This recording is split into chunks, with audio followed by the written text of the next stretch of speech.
leta y'u Burundi hari aho bigaragara yuko izoronka ibice 30%. Akabazo ka mbere kajanye n'ico, mbega leta nta buryo yari ifise by'ukuri kugira yicukurire ubwo butare itarinze kwikora kuri ayo mashirahamwe? Aho hambere byarigeze gushikaho wasanga bahabwa amafaranga bakaja kuzana igitoro, ariko tubiravye neza basanga hanini n'igitoro kije kitangana n'amafaranga twatanga, harabo twakuramwo. Mu kurindira rero nyakubahwa mushikiranganje birumvikana yuko igitoro kitazotora ingorane y'igitoro itazotora umuti mu myaka abarundi batazoba baraheza gushora ibyo bashora hanze hama amafaranga mva makunga aboneke, babe barabyifatamo gutyo. Twarabishizemo n'inguvu nyinshi n'uburyo bwabonetse, ngo usanga batuzanira gike ugasanga haje amakamyo 10, amakamyo 15, kandi bari bakwiye gushira mu makamyo menshi cyane, gutyo igitoro ikaza mu gihugu cyacu. Byaribonekeje kuko n'ubu tuvugana hariho amakamyo basanga hagaze kandi bashizemo igitoro, mugabo ukibaza ni giki cyatumye ayo makamyo ataza.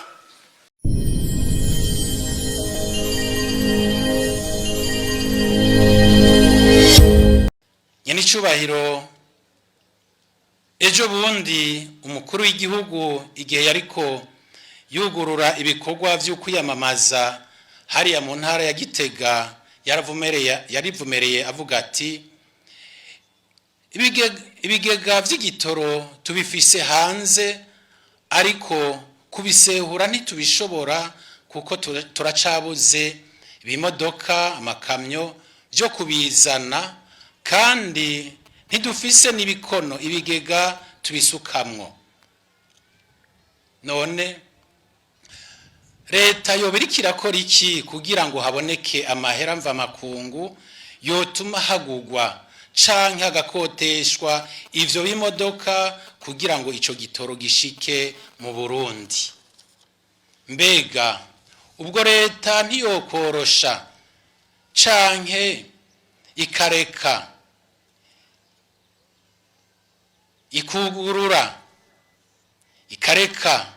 ikugurura abigenga canke amasosiyete mbere yahora anadandaza ivyo bitoro, maze ababishoboye bakabizana bakabirangura kugira ngo haboneke ku bwinshi mu gihugu ico gitoro, ko tubona n'ibintu vyankenerwa mu buzima bw'umwene gihugu bizimba kubera ubukene bw'ico gitoro. Murakoze.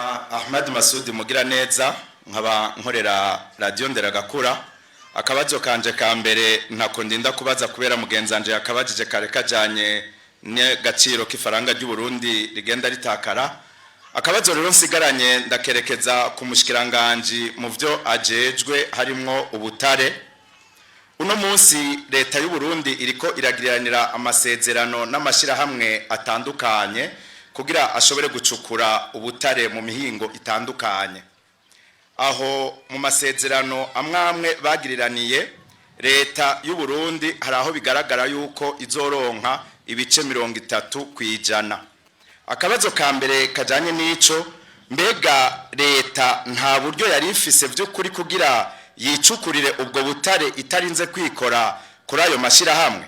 Murakoze cyane nyakubahwa mushikiranganje wa mbere kumpa ijambo. Kwizina nitwa UWIZEYE IBRAHIM, nkaba ndumushikiranganje ajejwe amazi meza, amasoko ntanga nguvu, ubutare n'agataka. Mu byo mwavuze n'ivyo umukuru w'igihugu yavuze ko ari ukuri. Musanzwe muzi ko ibitoro novuga ko ni gisata mu bisanzwe gikomeye cyane, ni gisata iyo hagize igihinduka usanga mu buzima bwa bene igihugu hari byinshi bihindutse. Hanyuma ahanini mu babikoreramwo wasanga atakuri bashiramwo, ku buryo byaribonekeje ko usanga dufise igitoro hanze hanyuma ababijejwe kugira ngo bakizane bagishikane ngaha mu gihugu twarabishizemo n'inguvu nyinshi n'uburyo bwabonetse ngo usanga batuzanira gike ugasanga haje amakamyo 10 amakamyo 15 kandi bari bakwiye gushira mu makamyo menshi cyane gutyo igitoro ikaza mu gihugu cyacu. Byaribonekeje kuko n'ubu tuvugana hariho amakamyo basanga hagaze kandi bashizemo igitoro mugabo ukibaza ni giki cyatumye ayo makamyo ataza. Harimo ibintu byinshi bikorerwa musanga bidashimishije, niyo mpamvu dukoresha ingufu nyinshi kugira ngo igitoro kize. Mu byerekeye ibinogo navyo nivyo turafise ibinogo bijamo igitoro tubiteranyije bishika hojamwo hafi nk'imiliyoni 60, vyaba ibinogo vya leta canke ibinogo by'abikorera utwabo. Ariko rero kugira ngo ubone umuntu azana igitoro dufise cyose akizanira rimwe gishikane ngaha niho hari agahaze ubwo ukaraba ibikorerwamo rero usanga ahanini nyabiba bidashimishije, harimo ubutiriganya ugasanga harimo amanyanga, ahanini usanga tuko duhura nayo kugira ngo igitoro kize. Hanyuma muri icyo kibazo yongeye arabaza ati mbega kubera iki batokugurura bagahereza abantu gutyo bakavyikorera tukugura mu byerekeye by'igitoro. Uravye iyo amafaranga asanzwe ava, amafaranga yo hanze benshi ubwirukiro baraba ni banki nkuru y'igihugu. Aho hambere byarigeze gushikaho wasanga bahabwa amafaranga bakaja kuzana igitoro, ariko tubiravye neza basanga hanini n'igitoro kije kitangana n'amafaranga twatanga. Harabo twakuramwo abandi tukabaha gasopo kugira ngo bibananje ko bahava bahanwa, aho tubone ko bibananje niyo twacira dushiraho urwego rujejwe rwa leta gukurikirana ivy'igitoro igihe dusanzwe tuzi ko amafaranga agura igitoro ava hanze ari make. Kuba make rero byavuzwe, ariko biterwa hanininya n'impamvu nyinshi cyane zacinga mu gihugu cyacu. Ubwa mbere nshizemwo muribuka guhera 2015 twaronka amafaranga aje gufasha amafaranga dukoresha buri mwaka ugasanga amafaranga yashika ku rwego rwa 52% kandi amafaranga ugasanga n'amafaranga yo hanze. Ikibonekeje nuko yahagaritswe murabizi, kandi hanini yahagarirwa kubera novuga twebwe abene gihugu tudakunda igihugu, tuvuga ibintu tubwira abazana amafaranga bidafite ishingiro, kuyatwima rero kuri bo biraborohereza. Igihugu rero gisha gifata ingingo ko tubwiza gukoresha amafaranga yacu dufise.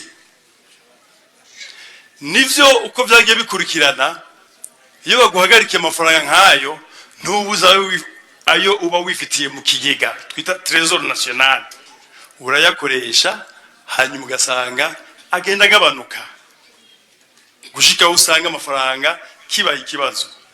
Ariko leta ntacitakoze kugira ngo amafaranga haboneke. Amafaranga yogize gute yoje kugura igitoro kiza gufasha abene gihugu.